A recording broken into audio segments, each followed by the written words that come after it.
Thank you, Mr. Chairman, and thank you to our witnesses for being here. I want to explore a little bit about Ukraine, and I'll direct this to Director Ratcliffe or Director Kruse.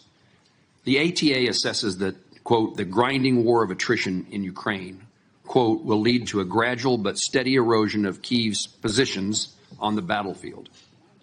Are Ukrainian forces at any significant risk of collapse this year?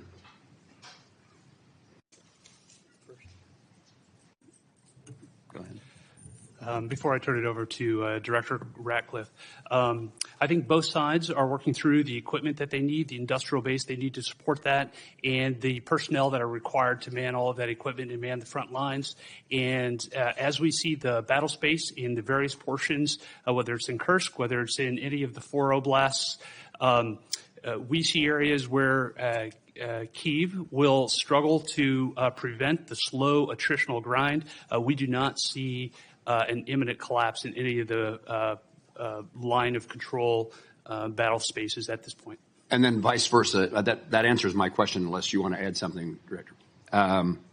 Whatever advantages in manpower and material they have, can Russia maintain its operational tempo without significant changes to how it's conducting the war? I think our assessment from a military perspective is that Russia has the ability to sustain its campaign longer than Kyiv would. Now, when that timeline hits, we do not have an assessment of, but I believe that if this were to go on for more than the remainder of this year, both sides would have a significant challenge maintaining their defense industrial base as well as their operational ops tempo. Longer than this year?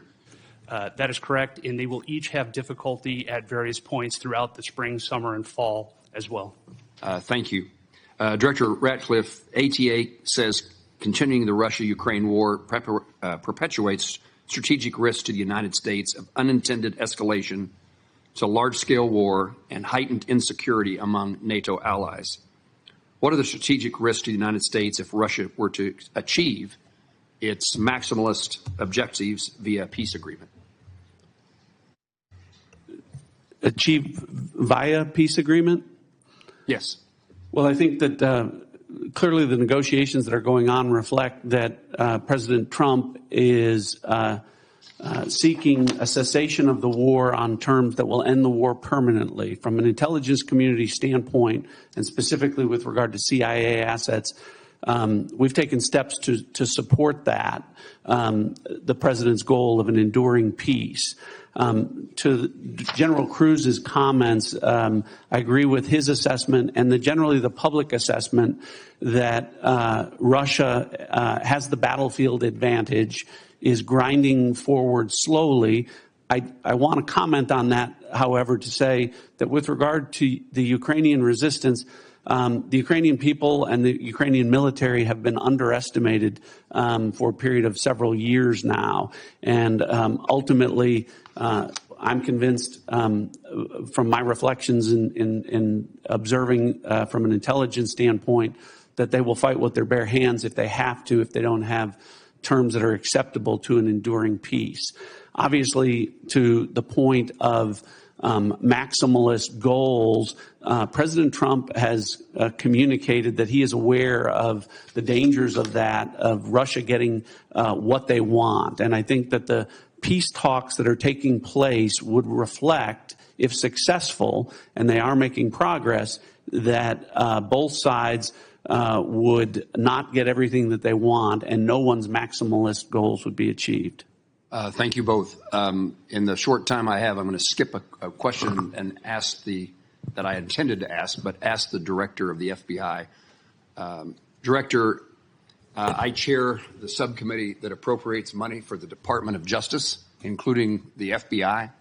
It has been our practice that the FBI director as well as the Attorney General appear before our committee each year.